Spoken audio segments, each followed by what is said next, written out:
হেমায়তপুরের সড়কের বেহাল দশা, ৩.৫ কিলোমিটার বেহাল সড়কে আটকে ১০ গ্রামের অর্থনীতি, সীমাহীন কষ্ট পোহাচ্ছেন কৃষকরা। এনবিআরে বড় রদবদল, ১৮২ জনের দপ্তর বদল, বাধ্যতামূলক অবসর ও বরখাস্ত হলেন ২ কর্মকর্তা, সাময়িকভাবে বরখাস্ত ১ কর পরিদর্শক। রাষ্ট্র নির্বাচনে আচরণবিধি লঙ্ঘনের অভিযোগ ছাত্রদলের জিএস প্রার্থীর বিরুদ্ধে, নিয়ম ভেঙে শ্রেণীকক্ষে প্রচারণা, প্রমাণ পেলে যথাযথ ব্যবস্থা। আরব অঞ্চলে ইসরায়েলি প্রভাব বিস্তারের স্বপ্ন দেখছে নেতানিয়াহু, মন্তব্য কাতারের আমিরের। নেতানিয়াহুর বাসভবনের সামনে বিক্ষোভ। এবং এশিয়া কাপ টি-20তে বাংলাদেশের আজ বাঁচা মরার লড়াই, চূড়ান্ত পরীক্ষায় প্রতিপক্ষ আফগানিস্তান।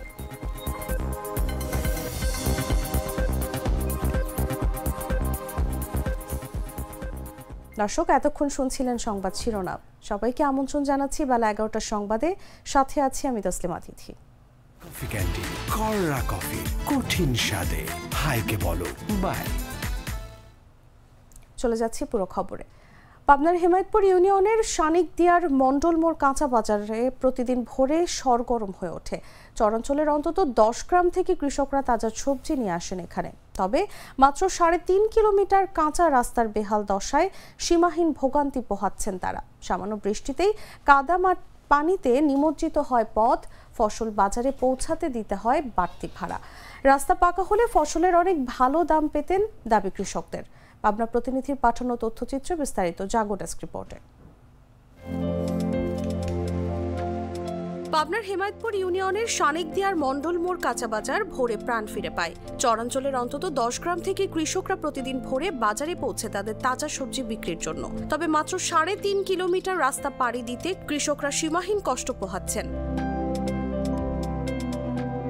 সরেজমিনে দেখা যায় ভবানীপুর, ভগীরথপুর, রতনপুর, জয়নপুর, বোয়ালগাড়ি ও লক্ষ্মীকুটা ইউনিয়নের চরাঞ্চল সবুজে ছাপিয়ে গেছে। মরিচ, কুমড়া, লাউ, ঝিঙে, কলা, করল্লা, ধুন্দল, মিষ্টি কুমড়া ও মূলা সহ নানা সবজি মাঠে গড়ে উঠেছে। একসময় পতিত জমিগুলো আজ কৃষি অর্থনীতির প্রাণকেন্দ্র। কিন্তু বেহাল কাঁচা রাস্তা কৃষকদের কষ্টের কারণ হয়ে দাঁড়িয়েছে। সামান্য বৃষ্টিতেই কাদা পানিতে নিমজ্জিত হয় পথ, ফসল বাজারে পৌঁছাতে মহিষগাড়ি বা ভ্যানে অতিরিক্ত ভাড়া দিতে হয়। অনেক সময় শ্রমিক ও পরিবহনের সীমাবদ্ধতার কারণে ক্ষেতের ফসল নষ্ট হয়। কৃষকরা অভিযোগ করেন, রাস্তা পাকা হলে তারা ফসলের অনেক ভালো দাম পেতেন। রাস্তাটা যদি ভালো হতো তাহলে গাড়ি আমরা জমিতে নিয়ে যেতে পারতাম, ঠিক সময় মতো আমরা বাজার ধরতে পারতাম। এখন রাস্তা খারাপের কারণে আমরা গাড়ি পাচ্ছি না, এদের এইভাবে সাইকেলে করি অথবা মাথায় করে এইভাবে নিয়ে আসা লাগে। এদের বৃষ্টি একটু হলে আর চলাফেরা করা যায় না, চরম সমস্যার মধ্যে আমরা আছি। পাবনা বিএডিসি সহকারী প্রকৌশলী আফনান আজম রুদ্র জানান, এলাকার কৃষি অর্থনীতি সচল রাখতে আগামী প্রকল্পে রাস্তা পাকা করার পরিকল্পনা রয়েছে। অনুমোদন পেলেই প্রকল্প বাস্তবায়িত হবে। এই জিনিসগুলো জানার পরে আমি আমার নতুন যে ডিপিপির কাজ আমরা করতেছি এই পানাশী প্রকল্পের জন্য, সেটার জন্য 30 কিলো এই আরসিসি রোড আমি ধরতেছি এবং এই স্পেসিফিকলি এই সাইডগুলো যেখানে আমার 3 কিলো রাস্তা হলেই এখানে আমি সহজে সকল মাঠের ফসল তুলতে পারবো।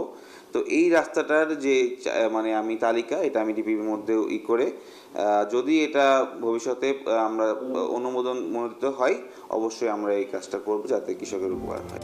এই রাস্তার দ্রুত সংস্কারের দাবি জানিয়েছেন স্থানীয় জনগণ। নিউজ ডেস্ক, জাগো নিউজ। জাতীয় রাজস্ব বোর্ড এবং অর্থ মন্ত্রণালয়ের পৃথক আদেশে সোমবার কর বিভাগের কর্মকর্তাদের মধ্যে বড় ধরনের রদবদল আনা হয়েছে।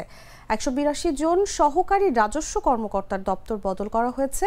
অন্যদিকে এক যুগ্ম কর কমিশনারকে বাধ্যতামূলক অবসর দেওয়া হয়েছে এবং সাময়িকভাবে বরখাস্ত করা হয়েছে একজন কর পরিদর্শককে। এনবিআরের দ্বিতীয় সচিব তানভীর আহমেদ স্বাক্ষরিত এক প্রজ্ঞাপনে ১৮২ জন সহকারী রাজস্ব কর্মকর্তার বদলির তথ্য জানানো হয়। এদিকে অর্থ মন্ত্রণালয়ের অভ্যন্তরীণ সম্পদ বিভাগ এবং এনবিআর থেকে জারি করা পৃথক আদেশে আরও 2টি গুরুত্বপূর্ণ সিদ্ধান্তের কথা জানা গেছে। অর্থ মন্ত্রণালয়ের অভ্যন্তরীণ সম্পদ বিভাগ থেকে জারি করা এক চিঠিতে কর অঞ্চল 16-এ কর্মরত যুগ্ম কর কমিশনার মোহাম্মদ জাহাঙ্গীর আলমকে বাধ্যতামূলক অবসরে পাঠানো হয়েছে। চিঠিতে বলা হয়, তার চাকরির বয়স 25 বছর পূর্ণ হওয়ায় এবং জনস্বার্থে তাকে সরকারি চাকরি থেকে অবসর দেওয়া প্রয়োজন বলে সরকার বিবেচনা করেছে। সরকারি চাকরি আইন 2018-এর 45 ধারায় প্রদত্ত ক্ষমতা বলে তাকে অবসর দেওয়া হয়েছে এবং তিনি বিধি অনুযায়ী অবসরজনিত সব সুবিধা পাবেন। অন্যদিকে গাজীপুরের কর পরিদর্শক মিজ কাজী সোহেলাকে সাময়িকভাবে বরখাস্ত করা হয়েছে।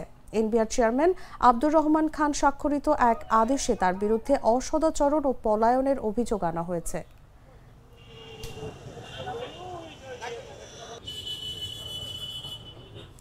ফরিদপুর ৪ আসনের ভাঙ্গা উপজেলার ২টি ইউনিয়ন পুনর্বিন্যাসের প্রতিবাদে মহাসড়ক অবরোধ, অফিস ও থানায় হামলা ভাঙচুর ও অগ্নিসংযোগের ঘটনায় ঘটনাস্থল পরিদর্শন করেছেন ঢাকা রেঞ্জের ডিআইজি রেজাউল করিম মল্লিক। এ সময় তিনি বলেন, জনগণের শান্তি শৃঙ্খলা রক্ষার জন্য যা যা করণীয় সব ব্যবস্থা নেওয়া হবে। সোমবার দিবাগত রাত ১২টার দিকে ঢাকায় ফেরার সময় সাংবাদিকদের তিনি এসব কথা বলেন। এর আগে তিনি উপজেলার ক্ষতিগ্রস্ত অফিসগুলো পরিদর্শন করে প্রয়োজনীয় ব্যবস্থা গ্রহণের নির্দেশনা দেন। ক্ষতিগ্রস্ত ঘটনাস্থল পরিদর্শন শেষে ভাঙ্গা উপজেলার বিভিন্ন কর্মকর্তাদের সঙ্গে এক জরুরি বৈঠক করেন তিনি। নিরাপত্তা, শান্তি শৃঙ্খলা রক্ষার জন্য আমরা কথা বলেছি। এখানে প্রশাসন থেকে ফরিদপুরের ডিসি মহোদয় আছেন, উনিও কথা বলেছেন।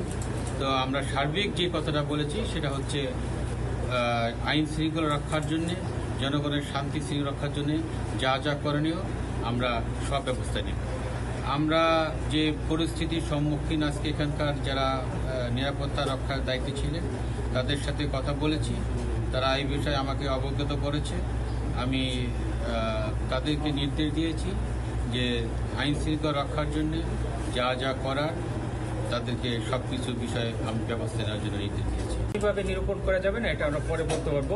আপনাদেরকে একটু ডেভেলপমেন্ট দিচ্ছি, সেটা হচ্ছে যে আমরা নির্বাচন কমিশন সচিব স্যারের সাথে কথা বলেছি ব্যক্তিগতভাবে আমি, এবং পাশাপাশি মানুষের আবেগ অনুভূতি তুলে ধরে একটি রিপোর্ট পাঠিয়েছি। সেই রিপোর্টটি তারা বিবেচনা করবে। পাশাপাশি যেহেতু এটি একটি রিট হয়েছে, আগামী সম্ভবত ২১ তারিখে এটা শুনানি হবে, তাহলে ২১ তারিখে শুনানি হলে আমরা এটা বুঝতে পারবো যে কি কোন দিকে যাচ্ছে। আমি এই সময়ে বাংলার সর্বস্তরের মানুষকে অনুরোধ জানাবো তারা যেন তাদের কর্মসূচি থেকে চুয়াডাঙ্গায় ভৈরব নদীতে হঠাৎ স্রোতে নদীর তীরবর্তী এলাকায় একটি সেতুর অংশ বিশেষ ক্ষতিগ্রস্ত হয়েছে এবং নিম্নাঞ্চলের বিস্তীর্ণ ফসলি জমি তলিয়ে যাচ্ছে। জেলার জীবননগর উপজেলা দিয়ে বয়ে যাওয়া ভৈরব নদীতে হঠাৎ করে পানি বেড়ে তীব্র স্রোত শুরু হয়। সোমবার বিকেল থেকে পানির উচ্চতা অস্বাভাবিকভাবে বৃদ্ধি পেয়ে নদীর প্রবল স্রোতে উপজেলার মনোহরপুর গ্রামের জোলমাঠ নামক স্থানে নদীর উপরে তৈরি একটি ব্রিজের আংশিক অংশবিশেষ ভেঙে পড়ে। এ সময় স্রোতে কৃষকদের দাওয়া জাগ পাটও ভেসে যেতে দেখা গেছে এবং নদীর পাড় সংলগ্ন নিম্নাঞ্চলের জমির ফসলও কিছুটা প্লাবিত হয়েছে। তবে পানির উচ্চতা কত সেন্টিমিটার বৃদ্ধি পেয়েছে তা নিশ্চিত হওয়া যায়নি। সোমবার বিকেলে জীবননগর উপজেলার সন্তোষপুর ও মনোহরপুর গ্রামের পাশ দিয়ে বয়ে যাওয়া ভৈরব নদীর পানি হঠাৎ বেড়ে যায়। এ সময় নদীর তীব্র স্রোত দেখতে শত শত মানুষ ভিড় জমায় নদীর তীরে। তখন পানির উচ্চতা বৃদ্ধি এবং প্রবল স্রোতে আতঙ্ক ছড়িয়ে পড়ে নদী পাড়ের বাসিন্দাদের মধ্যে। অনেকে তাৎক্ষণিক নিরাপদ আশ্রয়েও চান, তবে বর্তমানে পরিস্থিতি অনেকটা স্বাভাবিক। রোজকার সাধারণ খাবার এখন হবে অসাধারণ। প্রাণ স্বাদের মশলা, স্বাদ বাড়ায়, ঘ্রাণ ছড়ায়। নারায়ণগঞ্জের রূপগঞ্জে গাজী টায়ার্স কারখানায় ভয়াবহ অগ্নিকাণ্ডের ১ বছর পার হলেও নিখোঁজ ১৮২ জনের কোনো হদিস মেলেনি।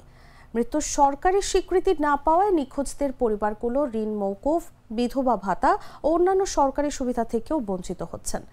পুলিশ বলছে, ফরেনসিক রিপোর্ট হাতে পাওয়ায় শীঘ্রই নিখোঁজদের পরিচয় প্রকাশ করা হবে। গাজীপুর প্রতিনিধির পাঠানো তথ্যচিত্রে বিস্তারিত জাগো ডেস্ক রিপোর্টে। নারায়ণগঞ্জের রূপগঞ্জে গাজী টায়ার্স কারখানায় অগ্নিকাণ্ডের ১ বছর পার হলেও নিখোঁজ ১৮২ জনের ভাগ্য অজানা রয়ে গেছে। ২০২৪ সালের ২৫ আগস্ট রাজনৈতিক সহিংসতার জেরে উত্তেজিত জনতা কারখানাটিতে আগুন ধরিয়ে দিলে ৬তলা ভবনটি কয়েক ঘন্টার মধ্যে দাউ দাউ করে জ্বলে ওঠে। ৩২ ঘন্টার চেষ্টায় আগুন নিয়ন্ত্রণে আনে ফায়ার সার্ভিস, তবে ততক্ষণে ভবন পরিণত হয় ধ্বংসস্তূপে। স্বজনদের দাবি, আগুনের সময় ভেতরে শতাধিক মানুষ আটকা পড়ে বের হতে পারেননি। কারো মরদেহ না মিললেও অন্তত পোড়া হাড়ের অংশ যেন ফেরত দেওয়া হয়, এমন দাবিও তুলেছেন পরিবারগুলো।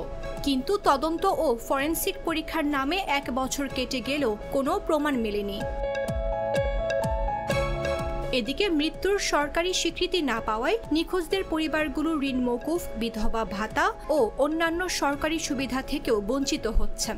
ওইখান দিয়ে আসার পথে আমার বাবা ওইখানে গ্যাঞ্জাম দেখে দেখতে গেছে যে অনেক মানুষ জড়িত, আমার বাবাই গেছে। যাওয়ার পরে শুধু খালি আমার বাবা একটা ভোট দিছে, বাবা আমি আর বাঁচতাম না, এই কথাটা কই শেষ। আর আমার বাবার আজ দীর্ঘ একটা বছর শেষ হয়ে গেল। তদন্ত কমিটির প্রতিবেদনে বলা হয়েছিল অগ্নিকাণ্ডের সময় ভেতরে দাহ্য কেমিক্যাল থাকায় আগুন দ্রুত ছড়িয়ে পড়ে, এমনকি মেটাল পর্যন্ত গলে যায়। তবে মরদেহ উদ্ধারে কোনো সফলতা মেলেনি। কারখানা কর্তৃপক্ষ এ নিয়ে কোনো মন্তব্য করতে রাজি হয়নি। দৌড়াদৌড়ি করলাম, কোনো কিছু খোঁজ খবর হইলাম না, একটা বছর এলো কোনো লোক হইলাম না, একটা লাশের খবর হইলাম। উপজেলা নির্বাহী কর্মকর্তা সাইফুল ইসলাম জানান, ডিএনএ পরীক্ষার জন্য সংগৃহীত স্যাম্পল ফরেনসিক বিভাগে পাঠানো হয়েছে। তৎকালীন জেলা প্রশাসক মহোদয় একটি কমিটি করেছিলেন, এই কমিটি আমরা একটা তদন্ত রিপোর্ট করেছে, সেটি মন্ত্রণালয়ে জমা দিয়েছে। যখন রিপোর্টটি পাওয়া যাবে তখন আসলে রিয়েল ঘটনাটি বোঝা যাবে। ফরেনসিক রিপোর্ট হাতে পাওয়ায় শিগগিরই নিখোঁজদের পরিচয় প্রকাশ করা হবে বলে জানালেন সহকারী পুলিশ সুপার মেহেদি ইসলাম। কিন্তু এখনো পরিবারগুলোর অপেক্ষা শেষ হয়নি। আগুনে হারানো প্রিয়জনদের শেষ চিহ্নটুকু ফিরে পাওয়ার আকাঙ্ক্ষা যেন তাদের বুক চিরে অশ্রু হয়ে ঝরে পড়ছে প্রতিদিন। নিউজ ডেস্ক, জাগো নিউজ। রাজশাহী বিশ্ববিদ্যালয় কেন্দ্রীয় ছাত্র সংসদ নির্বাচনে আচরণবিধি লঙ্ঘন করে শ্রেণীকক্ষে প্রচারণা চালিয়েছেন ছাত্রদল সমর্থিত প্যানেলের সাধারণ সম্পাদক পদপ্রার্থী নাফিউল ইসলাম জীবন। সোমবার সকাল 10টার দিকে বিশ্ববিদ্যালয়ের শহীদুল্লাহ কলা ভবনে আরবি বিভাগের 306 নম্বর কক্ষে তাকে প্রচারণা চালাতে দেখা যায়। রাষ্ট্র নির্বাচনের প্রচারণা আচরণবিধির ধারা 4-এর ঝতে উল্লেখ আছে, একাডেমিক ভবনের অভ্যন্তরে মিছিল বা সমাবেশ করা এবং শ্রেণীকক্ষের অভ্যন্তরে কোনো নির্বাচনী প্রচারণা চালানো যাবে না। ছাত্রদলের জিএস পদপ্রার্থী নাফিউল ইসলাম জীবনের দাবি, বৃষ্টির কারণে জুনিয়রদের সঙ্গে কথা বলার জন্য ক্লাসে গিয়েছিলেন তিনি। এ বিষয়ে প্রধান নির্বাচন কমিশনার বলেন, শ্রেণীকক্ষে প্রচারণার কোনো প্রমাণ পেলে যথাযথ ব্যবস্থা নেওয়া হবে। আমি তার আগে চেষ্টা করছি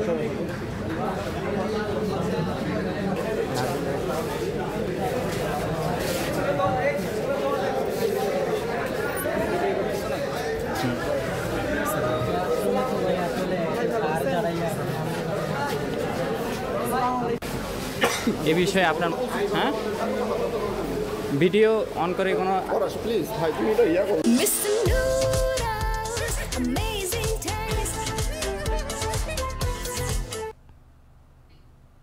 জানাবো আন্তর্জাতিক সংবাদ।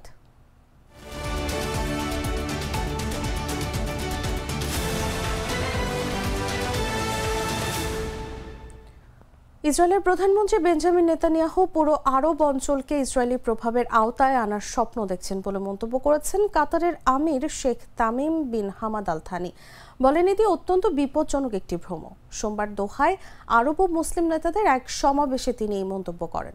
এদিকে নেতানিয়াহুর বাসভবনের সামনে বিক্ষোভ করেছেন ফিলিস্তিনি স্বাধীনতাকামী সংগঠন হামাসের হাতে জিম্মি থাকা ইসরায়েলি পরিবার এবং সমর্থকরা। তারা বলছেন, গাজায় ইসরায়েলের স্থল অভিযান তাদের প্রিয়জনদের জীবনের ঝুঁকি বাড়াচ্ছে। দ্য টাইমস অফ ইসরায়েল জানিয়েছে, বন্দি মাতান জানগাউকার, মাতান আংরিয়াস্ট এবং রম ব্রাসলাভস্কির বাবা মা বর্তমানে নেতানিয়াহুর বাসভবনের বাইরে অবস্থান করছেন। হোস্টেজেস অ্যান্ড মিসিং ফ্যামিলিজ ফোরাম এক বিবৃতিতে বলেছে, গাজা সিটিতে চালানো বড় সামরিক অভিযানের খবর পরিবারগুলো গভীর উদ্বেগের সঙ্গে গ্রহণ করছে। তারা বলছেন, গাজা সিটিতে অনেক জীবিত বন্দী রয়েছেন। প্রধানমন্ত্রী নেতানিয়াহু ইচ্ছাকৃতভাবে রাজনৈতিক স্বার্থে তাদের উৎসর্গ করার সিদ্ধান্ত নিচ্ছেন, যা সেনাপ্রধান ও নিরাপত্তা প্রতিষ্ঠানের মূল্যায়ন সম্পূর্ণভাবে উপেক্ষা করছে।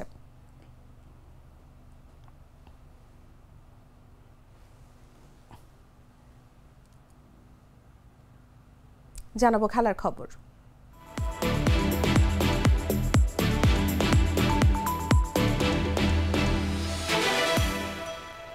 সমীকরণ সহজ, জিতলে সম্ভাবনা টিকে থাকবে, হারলে বিদায় এক প্রকার নিশ্চিত। আফগানিস্তানের বিপক্ষে ম্যাচটি তাই এশিয়া কাপ টি20তে বাংলাদেশের জন্য ডু অর ডাই, অর্থাৎ বাঁচা মরার লড়াই। আবুধাবিতে মঙ্গলবার বাংলাদেশ তাদের চূড়ান্ত পরীক্ষায় নামছে। ম্যাচটি শুরু হবে বাংলাদেশ সময় রাত 8:30টায়। টি20 ক্রিকেট আফগানিস্তানে চলে গেছে অন্য উচ্চতায়। বাংলাদেশ এখনও শিক্ষানবিশ। 2014 সালে মিরপুরে আফগানিস্তানের বিপক্ষে বাংলাদেশের লড়াইয়ের সূত্রপাত হয়েছিল। 9 উইকেটের বড় জয়। সেই দলের বিপক্ষেই এখন আন্ডারডগ টাইগাররা। মুখোমুখি লড়াইয়ে 12 ম্যাচের 7টিতেই জিতেছে আফগানিস্তান। এর মধ্যে গেল বছর জুনে কিংসটাউনে আফগানদের কাছে হেরে টি-20 বিশ্বকাপ থেকে বিদায় নেওয়ার তিক্ত স্মৃতিও আছে। ওই বিশ্বকাপে আফগানিস্তান খেলে সেমিফাইনাল। হংকংয়ের বিপক্ষে প্রথম ম্যাচে বড় জয়ে রান রেট অনেকটাই বাড়িয়ে নিয়েছে আফগানরা। বাংলাদেশও একই প্রতিপক্ষের বিপক্ষে জিতেছে, তবে পরের ম্যাচে লঙ্কানদের কাছে হার লিটন দাসের দলকে দাঁড় করিয়ে দিয়েছে কঠিন পরিস্থিতিতে।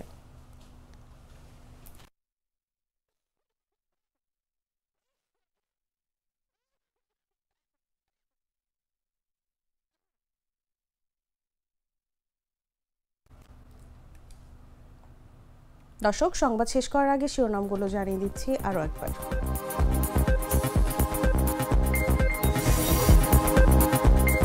হেমায়তপুরের সড়কের বেহাল দশা, 3.5 কিলোমিটার বেহাল সড়কে আটকে 10 গ্রামের অর্থনীতি, সীমাহীন কষ্ট পোহাচ্ছেন কৃষকরা।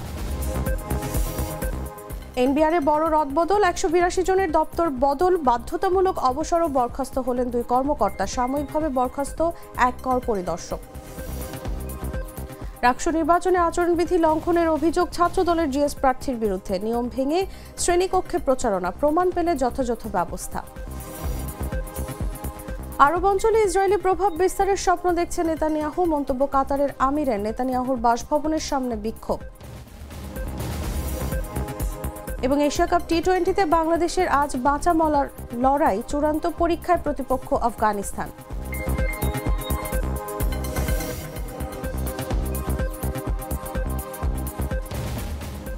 দর্শক, এই ছিল এখনকার মতো। এরপর দেখবেন দুপুর 1টা নিউজ। প্রতি মুহূর্তের সর্বশেষ খবর জানতে ভিজিট করুন jagonews24.com। ফলো করুন আমাদের ভেরিফাইড ফেসবুক পেজ এবং সাবস্ক্রাইব করুন জাগো নিউজের ইউটিউব চ্যানেল। ধন্যবাদ সবাইকে।